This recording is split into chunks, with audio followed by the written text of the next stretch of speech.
मेरा मन भी करा। मेरे को सिर्फ 4 महीने हुए हैं गुरुजी से जुड़े को, और ये मेरा पहला सत्संग ही है छोटा सा जो मैं शेयर करना चाहती हूँ। तो क्या हुआ, मैंने गुरुजी को परखना चाहा। मैंने गुरुजी के इतने सारे सत्संग सुने, बहुत सारे अब तक सुन चुकी हूँ, 300 से 400 कम से कम सत्संग सुन चुकी हूँ। तो मेरे को ये होता था कि गुरुजी मुझे भी देखना, आप संगत के साथ ऐसे चमत्कार कर रहे हो, वैसे कर रहे हो। तो मैंने क्या हुआ, एक दिन मेरे मन में बहुत ज्यादा उठा कि मुझे आज जाना ही जाना है, बड़े मंदिर जाना ही जाना है। तो मैंने क्या किया, तो मैंने कहा मैंने जाना है। मैंने अपनी कजन को तैयार कर लिया कि हमें चलना है। तो ठीक है, और हम जब जाने के लिए निकलने लगे तो बारिश होने लगी बहुत तेज, इतना मौसम खराब हो गया। ये कुछ दिन पहले की बात है, मतलब 20-25 दिन पहले की। तो सबने मना किया कि मत जाओ, कि बहुत तेज बारिश होने वाली है, तुम फंस जाओगे, तुम दोनों अकेली लड़कियां जा रही हो, मत जाओ। मैंने कहा नहीं, मेरा बहुत ज़्यादा स्ट्रॉन्ग मन हो रहा है, मैंने जाना ही जाना है, गुरुजी ने बुलाया जो मर्जी हो जाए।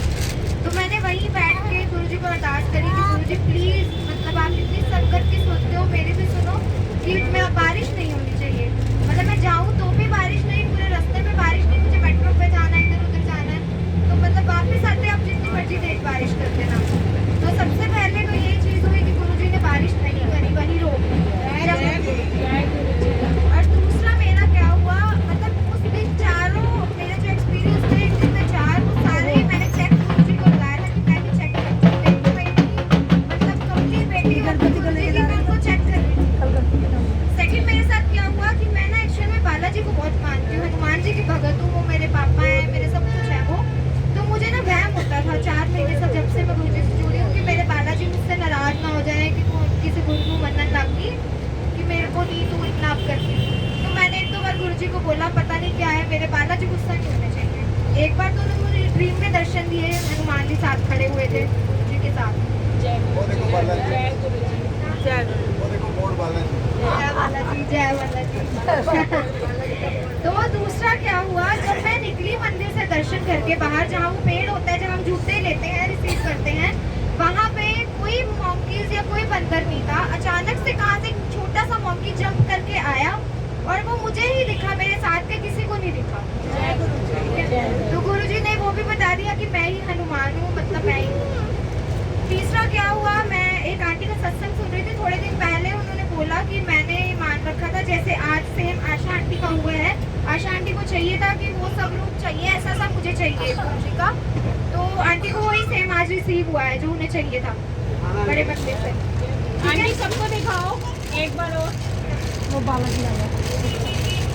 तो क्या हुआ, मैंने भी एक दिन ऐसे सत्संग सुना किसी आंटी का कि उन्होंने येलो छोले में उनको मांगा था, तो लॉकेट स्वरूप उनको वही मिला। तो उसी दिन सत्संग सुनते सुनते मैंने बोला गुरुजी कभी ना मुझे एक पॉकेट स्वरूप चाहिए, आपका मैसेज आ रहा है, देखो रखा कर कुड़िए, तो मुझे आपकी वो वाली ड्रेस में चाहिए। अब वो भी मैंने गुरुजी को चेक ही लगाया था सच्ची में कि होता है कि नहीं होता। तो जिस दिन मैं बड़े मंदिर गई, मैंने वहाँ से मांगा कि मुझे वो पॉकेट स्वरूप दो, तो उन्होंने देखो मुझे वही कपड़ों वाला पॉकेट स्वरूप दिया। आंटी को भी वही मिला है जो आंटी को चाहिए था। सुनो,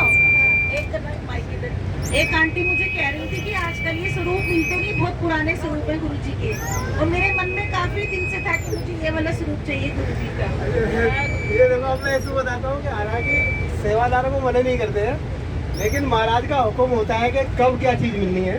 और पता तो है अब मेरी 4 बार जा चुकी, चौथी बार जाने से मिला मुझे। तो बताइए, मेरी आंटी की ये ख्वाहिश है कि वो कहीं सत्संग में गई थी, तो ये स्वरूप बहुत, वैसे तो गुरु जी के सभी मिल जाता है, दूसरी वाले में मिल जाता है। तो मैं जब गया वहाँ पर तो उसने देखा सेवादार तो है ही, तो मैंने वो कह रहे अंकल सत्संग किस दिन करा रहे हैं, और जिस दिन सत्संग कराओगे उस दिन यही स्वरूप मिलेगा आपको, और बढ़िया बड़ा सा मिलेगा।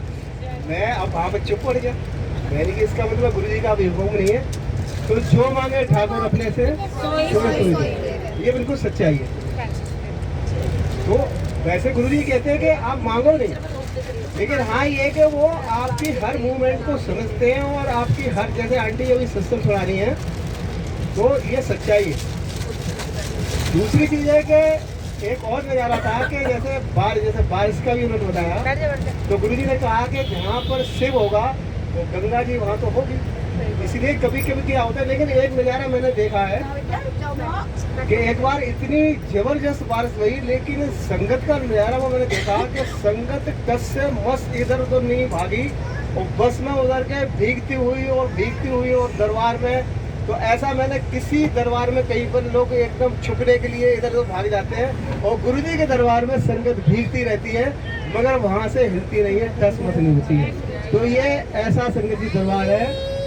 तो मेरा तो यही मानना है कि अगर सच्चाई आप पूछो तो जब मुझे कोई ज्ञान नहीं था तब मैं भी जैसे आप लोग मांगते हो कि गुरु जी ये दे देना वो दे तो महाराज ने वो ज्ञान मुझे ऐसा बांटा कि तू तो पागल है जब मैंने देना होगा तो तुझे पता भी नहीं चलेगा। तो ऐसी कई चीजें हैं कि हमारे परिवार में अब हम गुरु से मांगते कोई नहीं है। हाँ, मेरा बेटा जो जरूर है वो थोड़ी मजाक में बात करता है कि आप गुरु जी से कुछ मांग लो।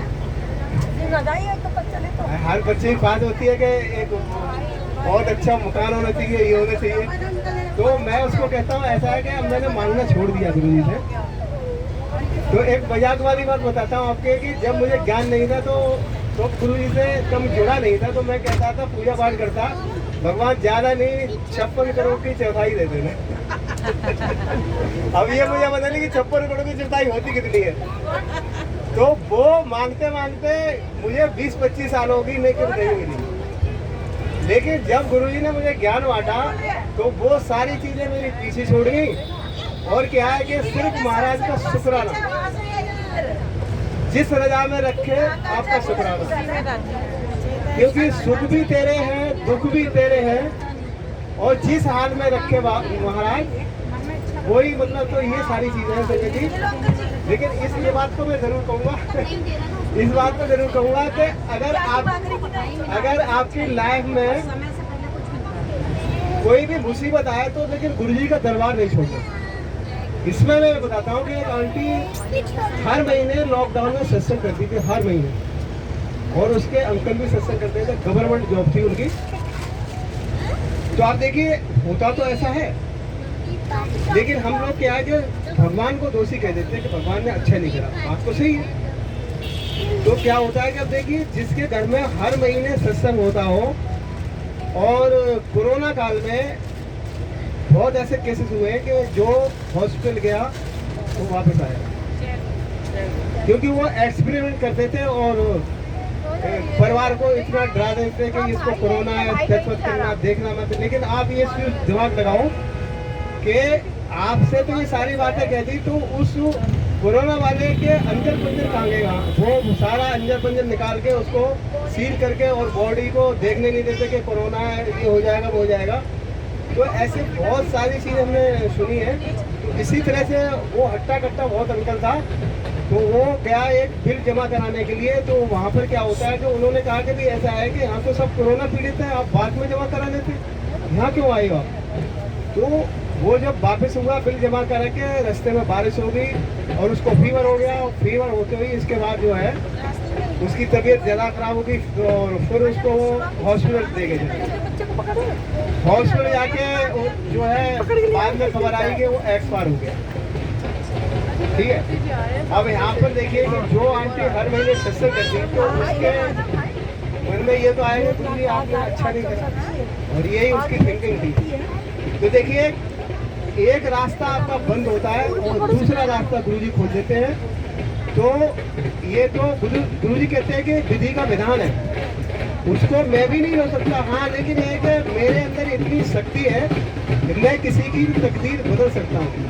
तो देखिए कि जब उसके अंकल एक्सपायर हो गए तो उनके 2 बेटियाँ हैं, तो उन दोनों बेटियों को इतनी अच्छी बढ़िया इतनी जॉब मिली है कि वो बल्ले बल्ले मतलब हुई। तो वो आंटी उस दुख को तो भूल गई। तो मैंने आपको क्या बताया कि एक रास्ता बंद होता है तो दूसरा गुरुजी होता है। इसलिए गुरुजी से कभी कोई शिकवा मत करो। कई हमने सत्संग अपनी लाइन में सुने, एक मैंने अभी आपको सुनाया, क्या था कि वो भक्त जो है हर जगह अपनी बीमारी के लिए धक्के खा दिए, हर जगह। और एक आपने और भी सुना होगा, वैसे और किसी ने सुना हो, लेकिन आपने सुना होगा एम्पायर स्टेट में जब गुरुजी बैठते थे तो जो सूर्य अंकल है उनकी वाइफ पैरालिस थी और बहुत सारा पैसा लग गया, 20-25 लाख से मतलब जितना भी बहुत पैसा लगा दिया, लेकिन वो आंटी जो है मतलब उठ नहीं सकती थी। तो उन्होंने क्या पूरी किताब लिख डाली कि नो गॉड, उन्होंने पूरी किताब लिख डाली नो गॉड। अब जैसे ये आंटी बैठी है तो इन्होंने ये केस सुना, तो ये आंटी कहती है तो गुरुजी ने इनको माध्यम बना दिया कि ऐसा है कि आपने सारी जगह इलाज करा लिए, तो एक बार गुरुजी के दरबार जाके देखो। तो देखिए जब वो गुरुजी के दरबार पहुंचे तो गुरुजी ने सबसे पहले उनको क्या दिया, समोसा प्रसाद। और उस समोसा प्रसाद में गुरुजी ने ऐसा क्या दे दिया कि वो प्रसाद लेके, और जो एम्पायर स्टेट है आपने देखा होगा गुरुजी का छोटा मंदिर जहाँ पहले रहते थे, तो जो आंटी उठ नहीं सकती थी इतनी सालों से, अंकल ने पूरी किताब लिखी थी कि नो गॉड, तो गुरुजी ने कहा कि ये एक दिन मेरे आगे आके तांडव करेगा। और हुआ भी ऐसा कि समोसा प्रसाद लेके गया और उस अंकल ने टेबल पर रख दिया। उन्होंने कहा ऐसे ऐसे गुरुजी ने ये प्रसाद दिया है। अब देखियो वो प्रसाद को देखते ही उस आंटी के शरीर में वाइब्रेशन होने लगी और इतनी एनर्जी उसके अंदर आ गई कि उसने उठ के वो समोसा भी खा दिया। आपको कुछ नहीं लगा? इस आंटी पर इतने लाखों रुपया इलाज में लगा दिए खड़ा होने के लिए, और गुरुजी ने एक समोसा प्रसाद खिला के खड़ा कर दिया। तो आपको जय गुरुजी तो बोलना चाहिए ना। बेटा बैठ दो। इसका मतलब ये लगता है कि आप ध्यान से नहीं सुनते सत्संग, कि गुरुजी का गुणगान हो रहा है तो उस महिमा को आपने थोड़ा वो करना है। तो ये है ऐसा दरबार है, आते रहिए। और मैं धमन अंकल के लिए कहूँगा कि अगर इन्होंने बस सेवा करी है तो ये आपके हाथ में चलाना है इनका, क्योंकि आप होंगे तो इनका ये साथ जरूर बस चलती रहेगी, क्योंकि बस चलती है संगत से। तो महाराज ने आपको कनेक्ट किया है अपने दरबार में और आते रहिए। लेकिन ये मैं फिर कहता हूँ एक बार कि कभी भी गुरुजी कहते थे कि इस दरबार से खाली हाथ नहीं जाओगे। जय गुरु।